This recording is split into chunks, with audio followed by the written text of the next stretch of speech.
G'day guys and gal. Primarchs are bastions of strength and will, able to pull out some serious hacks in order to clap the cheeks of very powerful and impressive foes. They have all their specialties, their strengths, whether it be Corvus's hide and seek skills or Magnus being able to single-handedly ruin the entire galaxy by accident.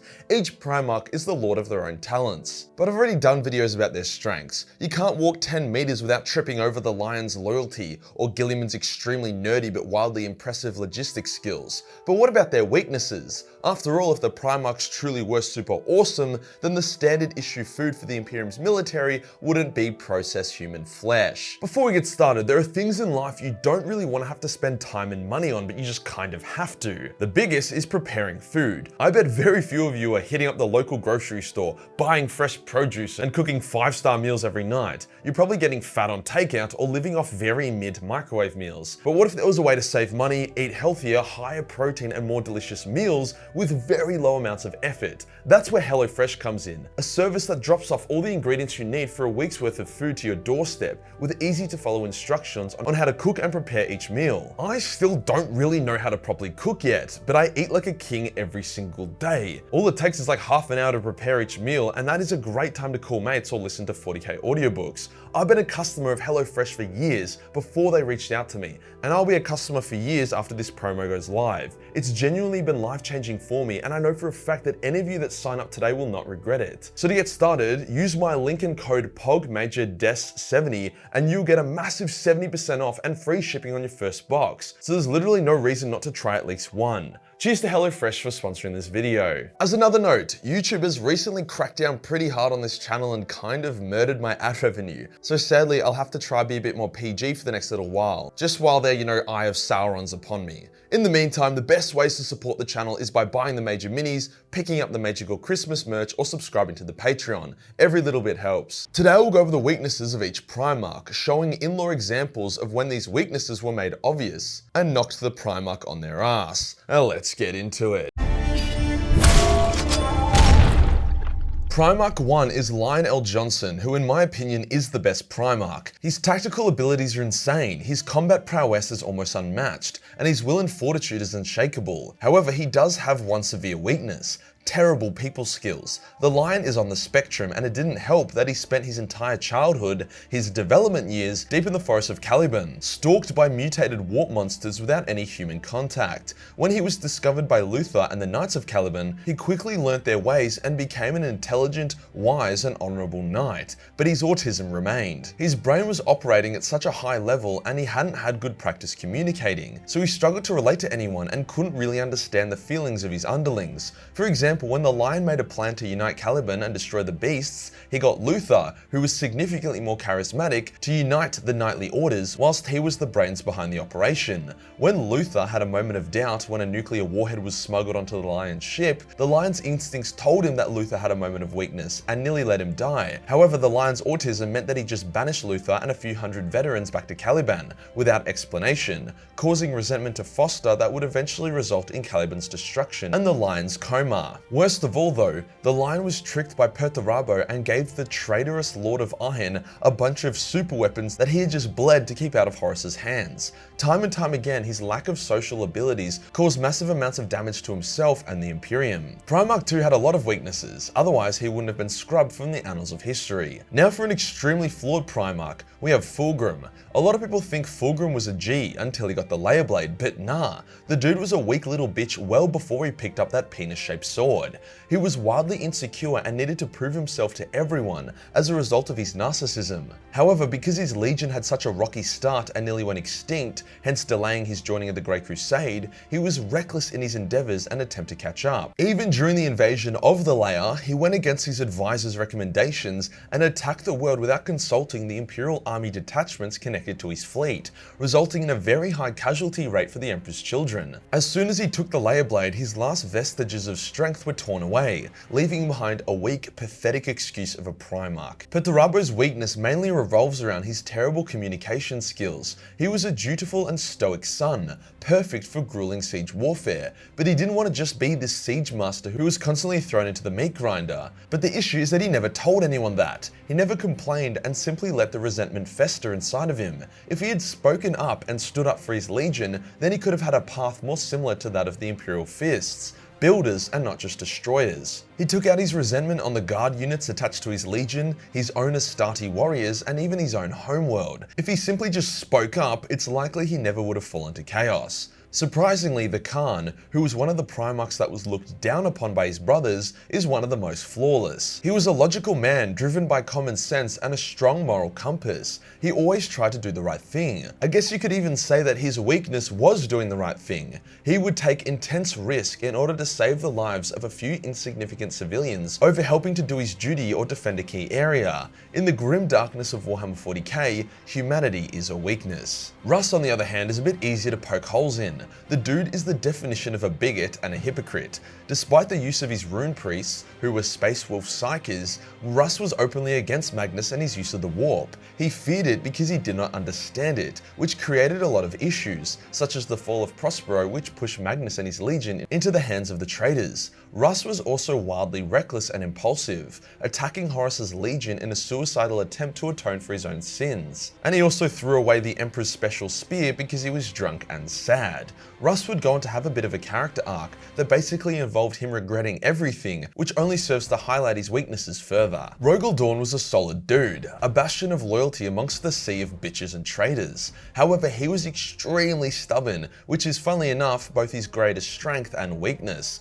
His stubborn attitude is what keeps his walls from falling and his defenses from shaking. However, it also cost the loyalists dearly and nearly killed his entire legion. See, when Nathaniel Garro went to hell and back to reach Dorn and tell him of the heresy, Dorn was too stubborn to believe Nathaniel because the idea of Horus going traitor wasn't in the realm of Dorn's comprehension. He was literally about to execute Nathaniel then and there, dooming the loyalists until he finally got concrete video proof of Horus's betrayal. His stubbornness would again bite him in the ass during his war against Perturabo at the Iron Cage. He committed his siege defense experts against Perturabo's death trap fortress. After suffering massive casualties, his stubbornness kept him there when all signs said he should retreat. He and his legion would have been killed to a man if it wasn't for the arrival of Guilliman and his Ultramarines. Do I even need to talk about Conrad's weaknesses? I mean, yeah, I do, it's my fucking job. Conrad was shit insane. Not only were his future visions dark and twisted, but so was his attitude towards them. He saw all his visions as inevitable, even though we, the reader, know that is not the case.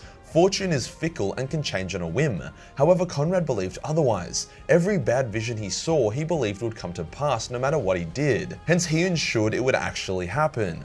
He also detested what his legion was becoming, yet did nothing to stop its decline. He was always bitching and complaining, but never did anything to fix it. In the end, he was just a weak dude, and the only Primarch to take the coward's way out. On the flip side, Sanguinius also had dark visions, but his attitude was different. It was more positive. However, we're here to talk about weakness, not strength, and Sanguinius did have his own share of that. Funnily enough, his greatest weakness was his love of his sons. He was very insecure about their gene flaws and nearly fell to chaos because he thought it could save them. Sanguinius also wasn't a particularly good tactical commander, usually winning by dive bombing the enemy's backline and using shock and awe tactics. Wildly effective against weaker enemies, but not great against the more competent ones. Other than being a head shorter than his brothers, Ferrus did have a number of weaknesses. First was his inaction regarding his legion's self-mutilation. He did not like the fact that his Iron Hand sons detested their own flesh, and he vowed to stop them from cutting parts of themselves off and replacing it with augmetics for a laugh.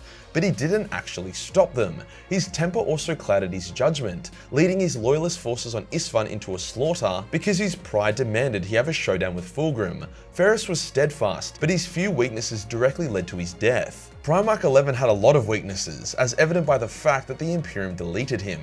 Angron is 12th, and whilst we could dump a shitload of weaknesses on him, the tragedy of Angron is that very few of them are actually his fault. Upon landing on his homeworld, he was attacked by some Eldar They wounded him and he killed them in return. When the High Rider slave masters arrived to find him, Angron was too weak to avoid being captured, but he was also too bloody and vicious for them to consider adopting. In the arena, he fought with courage and honor, only becoming a bestial fuckwit when they put nails in his brain. So whilst Angron is kinda stupid, short-sighted, way too angry, devoid of battle tactics, and smells bad, none of these weaknesses are his own fault. Guilliman is often considered to be the jack of all trades, the most optimal flawless Primarch. However, this isn't entirely true. Guilliman was very controlling and needed everything to go according to his own plan. He also vastly overestimated his own combat prowess, hinging entire war plans on his ability to defeat more powerful foes. This would backfire multiple times, as his fight with Fulgrim left him in a 10,000-year coma, his fight with Mortarion ended in his own death, only living because of the Emperor's divine intervention. Even his fight with Lorgar and Angron was a close-run thing. Dude needs to accept that his vanilla ass ain't a top-tier Primarch fighter. Mortarion had many weaknesses which were exploited to the max. His hypocrisy was chief amongst them. Alongside Russ, Morty was the most anti-warp Primarch, yet he joined the traitors, a bunch of warp-snorting, demon-humping sorcerers, whilst turning his back on the loyalists, who had literally just outlawed the warp in an attempt to appease Morty. He would then unlock his own psychic powers and completely go against all his core beliefs. He also held on to resentment towards the Emperor for kill stealing his evil adoptive father, despite the fact that the Emperor gave Morty a chance to do it and only saved his life at the last moment. Overall, just a really salty dude. Magnus's weakness was his arrogance when dealing with the warp. He thought he had all the answers and was too smart and powerful to get manipulated. It was this arrogance that led him to defy the Emperor's direct orders and accidentally ruin everything. He also doesn't know how to deal with his own mistakes. Instead of surrendering to the Space Wolves and traveling to Terra, he did some weird bullshit that confused everyone and directly led to violent conflict. Out of all the Primarchs, Magnus's weakness caused arguably the most damage. However, you could argue that Horus's weakness was worse. Horus had a massive ego which Chaos exploited the ever-living shit out of to make him their War Master. Horus was able to go from a loyal son of the Emperor to the Lord of the Traitors over the course of a single vision showed to him by Chaos. A vision that was pretty easy to pick apart as an avoidable twisted future, but because it played so heavily on his own ego, he accepted it as fact, allowing all the pieces of the puzzle to be twisted to fit his own narrative. Also, he was bold, which was probably the worst part to be honest. Lorgar, another Goldilocks, had his own weaknesses. Chief amongst them was his desperation to serve divinity. He had to have a god to worship, and when the Emperor shattered his dreams, he turned to the Lords of Hell purely because they were the only other option. He saw Chaos as this primordial force that was neither good nor evil, turning a blind eye to its true nature while pretending to understand it. He learned his lesson the hard way when he thought he could supplant Horus as War Master, only for the Chaos Gods to laugh in his face and allow Horus to humiliate him. Vulcan is a pretty top bloke without many weaknesses. After all, the dude literally cannot die. He's in a similar boat to the Khan, absolute legend that occasionally puts duty on the back burner so that he can save the lives of insignificant innocents. He also has a habit of going on holidays, which isn't really a vibe in the setting of 40k. All in all though, Vulcan is a very impressive specimen and not the subject of many complaints. Corvus Corax is likewise a legend, but his issues are a bit more obvious. When he disagrees with something, he gets pissy about it, but he doesn't really do too much else, leading to these told you so moments where Corvus gets fucked over from following plans he knew were bad. He also banished most of his Terran Marines as he didn't think their culture meshed well with his own. The weakness of banishing them instead of retraining them, like Sanguinius did with his legion, meant that his own legion was under strength for the Crusade and Horus Heresy. While I do respect him now becoming a demon raven and scaring the shit out of Lorgar, his absence from the setting is definitely another weakness, choosing personal vendetta over duty. Alpharius was very arrogant and deliberately overcomplicated things, costing lives and resources when he should have just taken a more direct approach. He was so arrogant that he believed that the Emperor wanted him to betray the Emperor as part of some 5D chess game that no one was playing. He thought he had his finger on all the triggers, which made him so delusional that he ended up eating Rogal Dorn's chainsword, Mortal Kombat style. Amigan is a cool bloke though, so when I say that the Primarchs are a bunch of uppity man-children, you now know what I mean. If you enjoyed the video and you want to support the channel, then buy the Magical Christmas merch. As Chrissy is approaching, anything that doesn't sell gets binned, so this is pretty much the last chance. Hit the subscribe button and hit the real subscribe button for more week content. Join the Discord for more memes and I'll see you in the next one. Peace.